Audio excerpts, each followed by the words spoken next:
The curious case of Hibiscus cannabinus, not your average hibiscus. As someone who enjoys gardening and learning about different plants, I recently stumbled upon Hibiscus cannabinus. The name sparked my curiosity. Hibiscus, the vibrantly flowering plant I knew well, paired with cannabinus, the scientific term associated with cannabis. Could this be a secret source of illegal high? Intrigued, I delved deeper to learn the truth. See more 439 species in genus Hibiscus at monsteraholic.com. Is Hibiscus cannabinus weed? Absolutely not. Despite the shared term cannabinus, Hibiscus cannabinus is entirely different from Cannabis sativa, the plant that produces marijuana and hemp. They belong to separate families. Hibiscus cannabinus is part of the Malvaceae family, alongside okra and cotton, while Cannabis sativa belongs to the Cannabaceae family.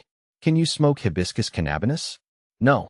Hibiscus cannabinus does not contain any psychoactive compounds like THC, tetrahydrocannabinol, the psychoactive ingredient found in marijuana. Smoking it wouldn't get you high, and in fact, could be harmful due to potential inhalation risks. What region is Hibiscus cannabinus found in? Hibiscus cannabinus is native to Africa, though the exact origin remains unclear.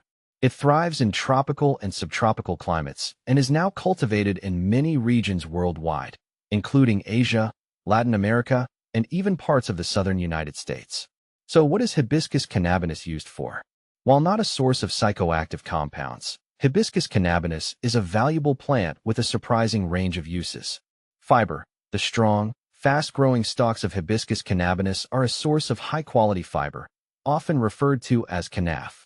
This versatile fiber can be used to make rope, burlap, and even building materials like composite lumber. Pulp.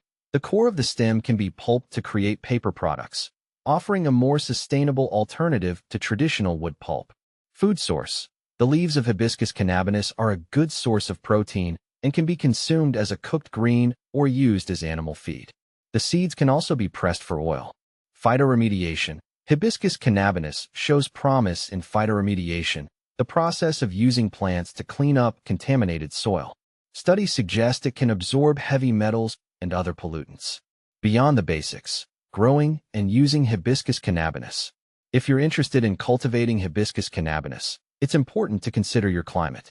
This plant thrives in warm temperatures and needs plenty of sunshine. Seeds are readily available online and from some garden centers. Once established, Hibiscus cannabinus requires minimal care, making it a relatively low-maintenance addition to your garden. For those interested in using the Kenaf fiber, the process can be more involved.